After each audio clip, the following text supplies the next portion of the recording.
Hello everyone, my name is Lucy and welcome to a new series of mine about beginner and survival friendly block palettes we can use to build some fun stuff.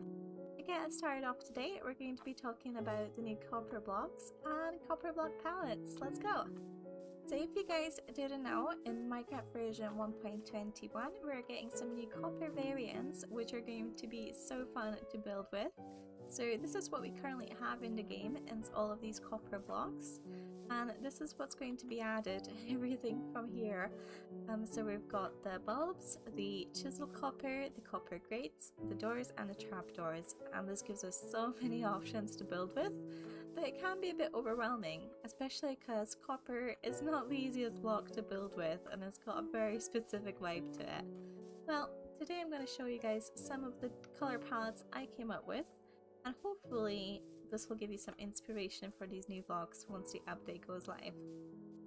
So just to compare all the color palettes together, I'll be using the same front, the same base for all of them, which is just this little house entrance. Here it is.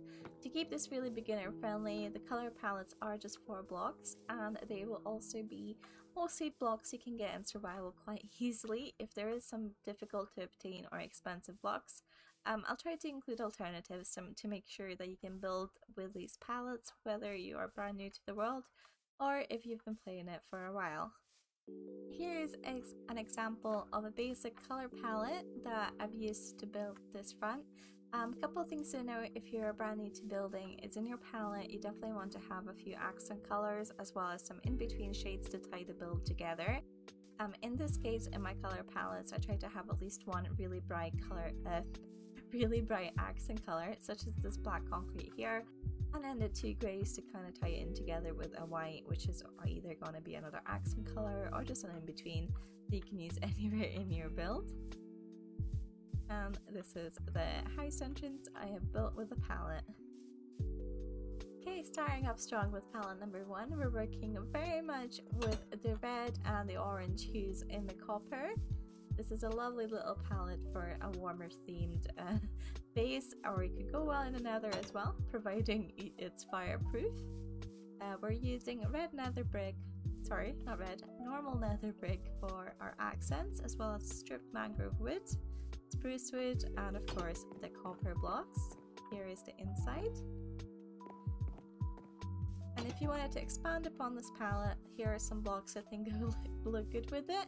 So we've got pink terracotta as well as red terracotta, and you can also add in just some netherrack or polished granite. I think they all look really well together.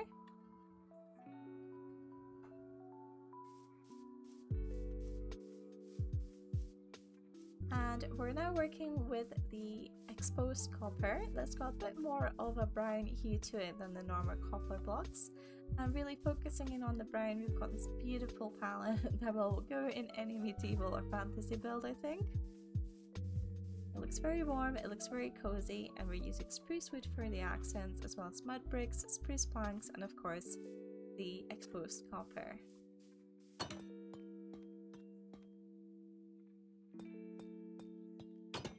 And if you wanted to expand upon this palette and add a couple more blocks, I think some of the things that look good with it are brown mushroom blocks, which I've actually mixed in here, as well as stripped spruce wood. I think this is like grey terracotta, and dark oak wood. And palette number 3. This is a completely different vibe from palette 2, which is a more cozy medieval-like. I think this would fit better in either a beach build or some sort of fantasy base. I think the blues and the greens from the the weathered copper look great together. And for our accent, we're using stripped birch wood as well as stripped warped wood, prismarine bricks, and of course the weathered copper.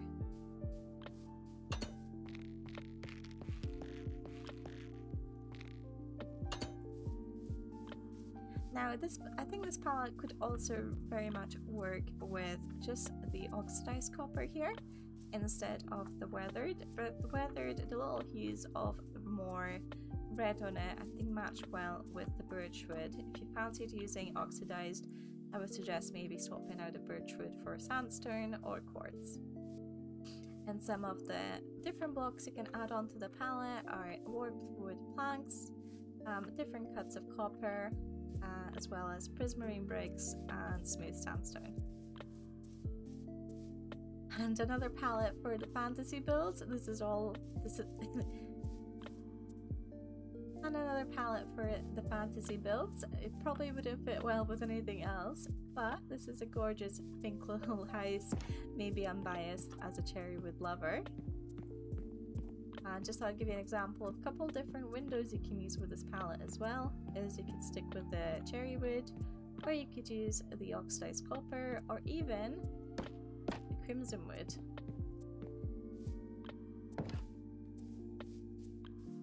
And for our accent color, this time we're using the oxidized copper, stripped cherrywood planks, and the crimson planks as well.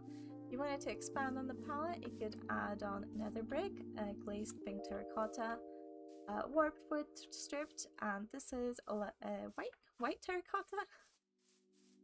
So that is our first set of palettes done. These all use one copper block each, with 3 different other blocks to add on to them. Hopefully you like the idea of some of them, and maybe you got some ideas for how to use copper.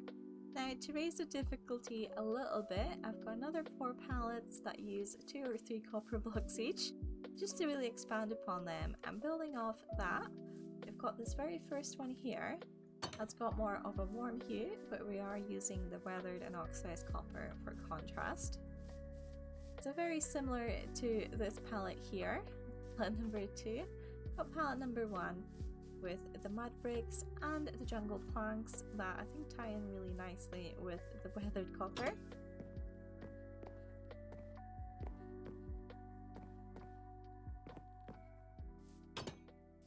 And here we are at palette number 5. This is a very different one from everything else.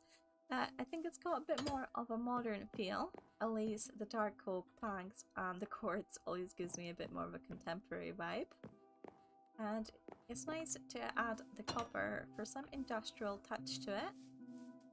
And here's the color palette for the build. We've got the smooth quartz and the copper blocks, as well as the exposed copper and dark oak planks.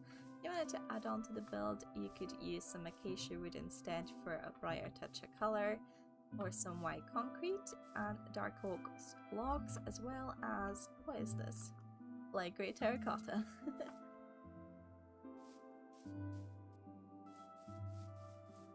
And here is our palette number 7. It's very much a direct opposite, or maybe more of a sibling, sorry.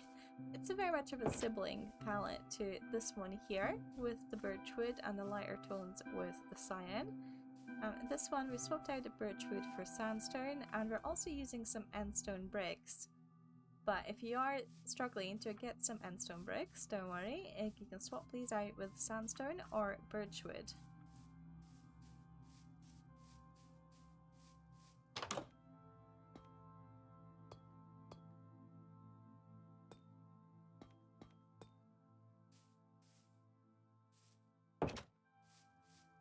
And some other blocks that will fit in this palette are some smooth quartz, dark prismarine, stripped birchwood, and even bamboo. I think green bamboo could very much fit in this palette for a bit of color.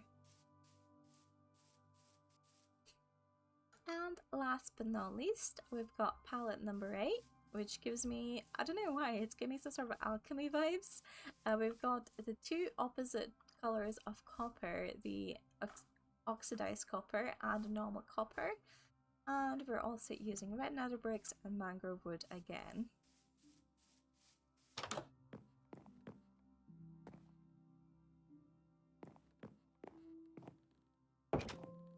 And similarly to palette number 1, it is very red, playing off the tones in the normal copper block, but this time we're using the oxidized copper to give it a bit of contrast.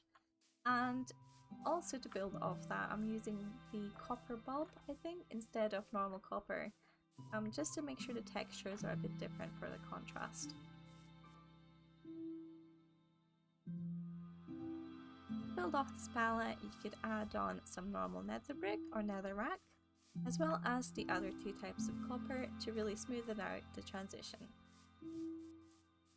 Alright guys, that's all of the palettes I came up with for this time. Hopefully some of them were interesting to you and maybe even got some inspiration for your next build once a new update of Minecraft releases. Let me know if there's a specific palette you really like and I might try to build something with it in my survivor world. I think this one here, number 2, is probably my favorite one. I think it'd go well in my base. But yeah, let me know if you want to see more videos like this, and thank you very much for watching. Bye!